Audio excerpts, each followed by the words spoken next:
Hi everybody, thank you for tuning in. I'm Josh, I'm a designer here at Sizzix, and today I'm going to be talking about this fantastic, versatile range of Chapter 1 dies by Tim Holtz with Sizzix that we have just released. Now, as I say, these dies are so versatile, and I've selected a range of my favourite projects that myself, Pete and Jess have made while we've had the opportunity to have a play around with these lovely dies. So I'm going to jump straight in. Now I'm going to start by talking about the kind of funky range of dies here.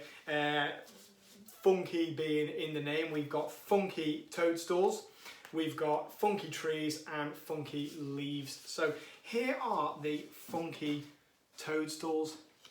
Now what I like about this funky range, which you will see within the other kind of dies of that title, they have an almost cartoony quality to them.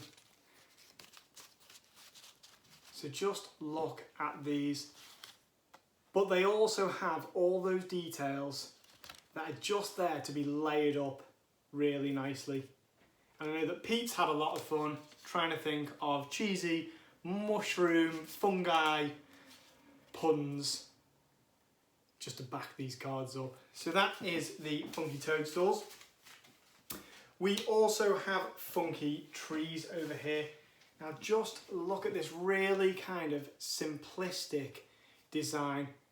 Now this is a colorized die, so there are different elements. All of the embossed lines show you where to place those elements, so you can't go wrong. But they just provide the opportunity for you to have shaded parts, darker parts, all within the same simple picture that just turn it into a really lovely piece. There we are, so that's funky trees. And we have funky leaves here. So again, it's just that kind of bold but simple style with all those layering elements to create shade and just different kind of bits of dimension that really make these dies work.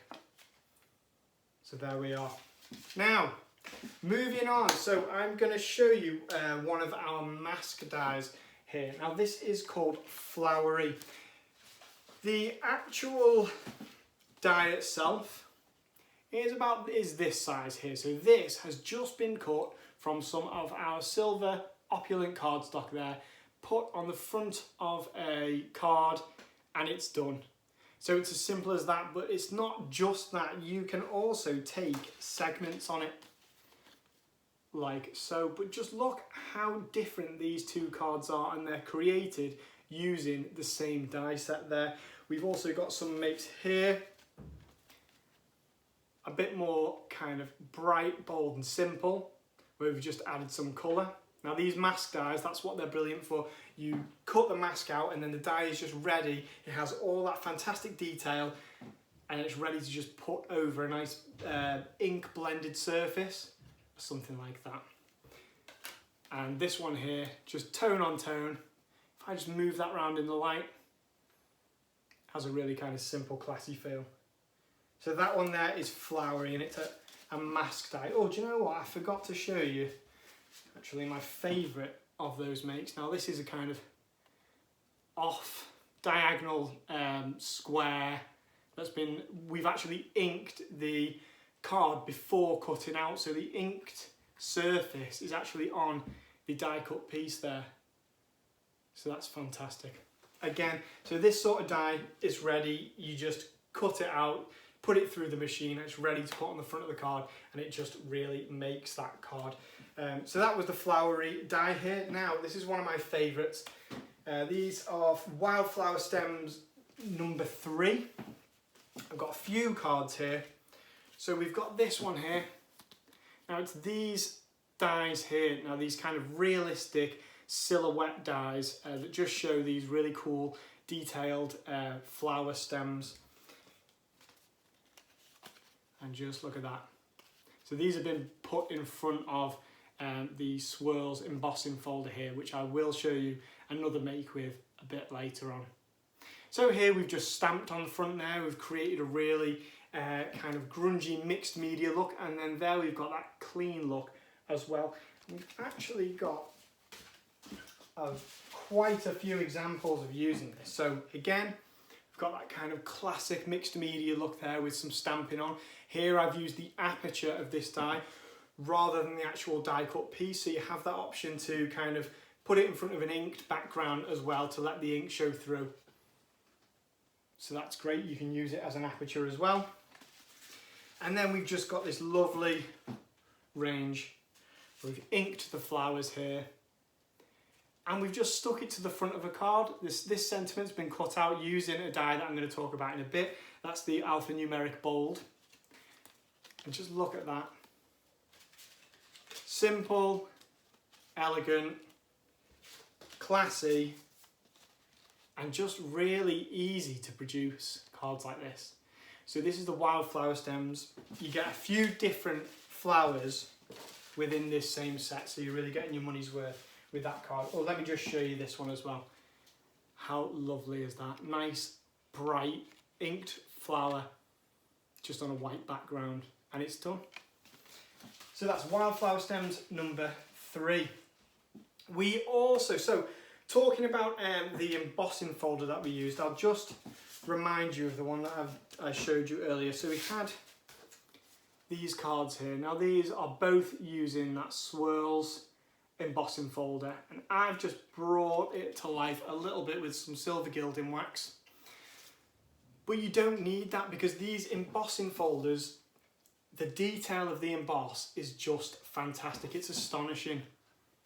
It looks as though it's you know, like a vacuum formed piece of plastic. It's that much detail, and the edges are so crisp. So any gilding wax, it's easy to just pick up those raised areas. But again, the work is done for you. You put it through the machine, you cut around it, and then you've got that surface to work from. So that's the Swirls embossing folder. Now, sticking on that theme of embossing folders, I have some impresslets that I wanted to show you. So this is the Lucky Love. Now these both come as part of one impresslet folder. The difference between an embossing folder and an impresslet is that the impresslet also has a steel blade around the embossed area in the folder, so it's inlaying within the folder, so it cuts that embossed area out as well. So these shapes, these are cut out with one run through the machine, and they emboss at the same time. But just look at those as embellishments there. Now this could go on the front of a jar, which I'll show you later with another folder. They can be card fronts like this. You don't need to make them that kind of grungy look. We've got you know, nice poppy bright colours as well that you could just use these with them being our 3D texture embossing folders using that same technology. We get that perfect crisp emboss, which has just got all that detail, which just brings your card to life. So that one there is the Lucky Love.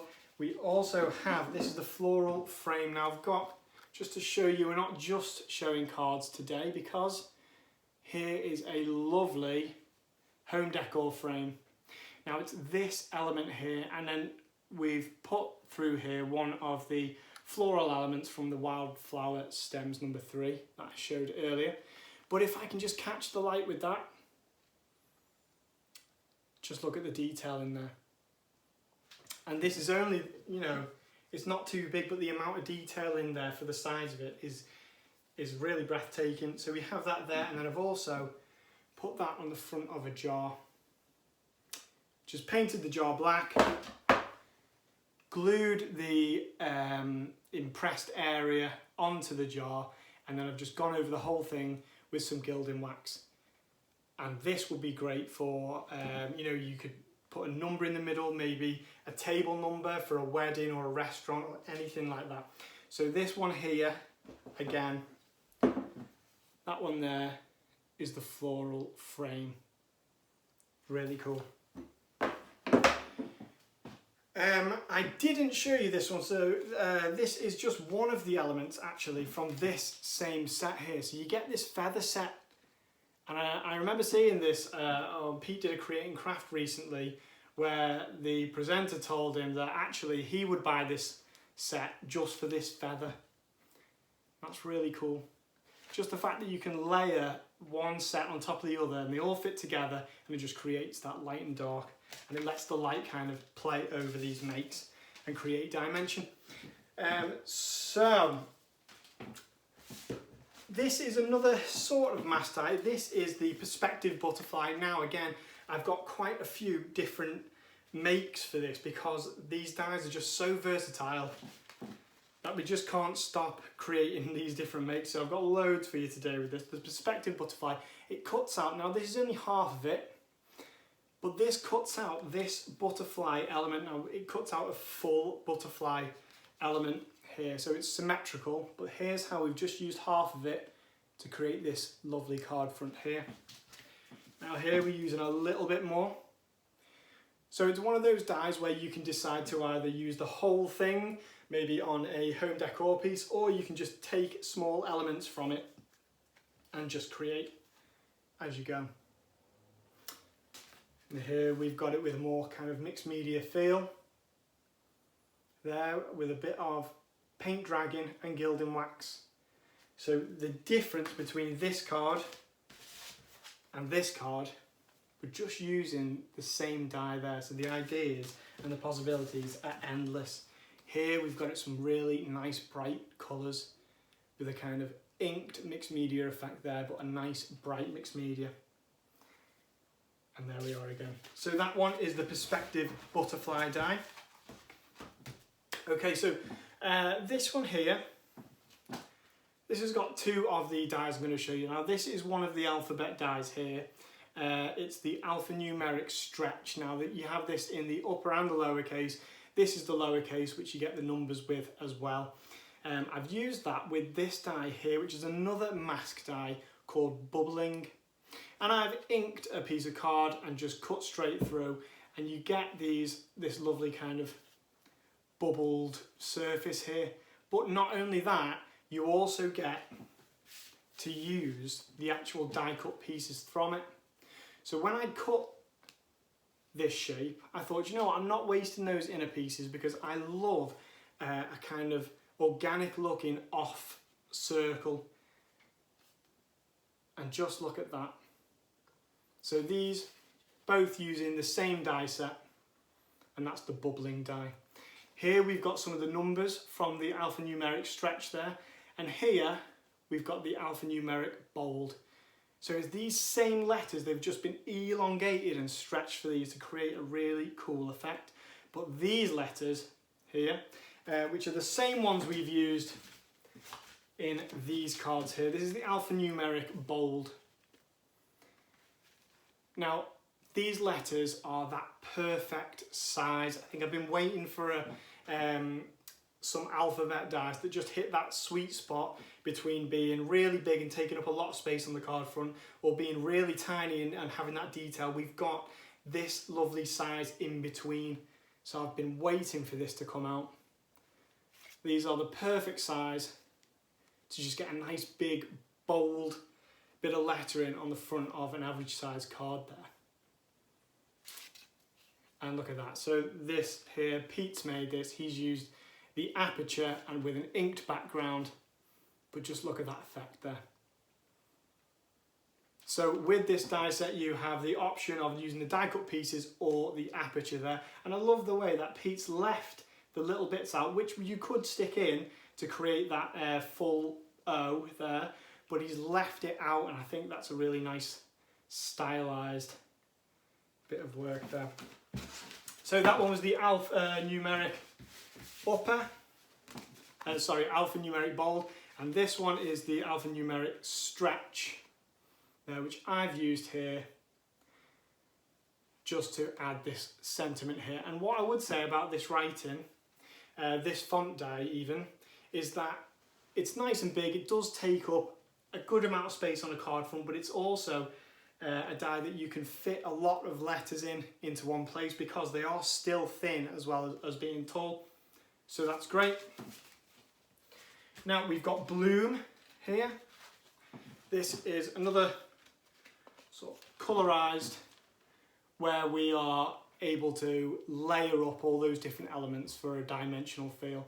And here we've done the same thing, tone on tone, and added some gilding wax there.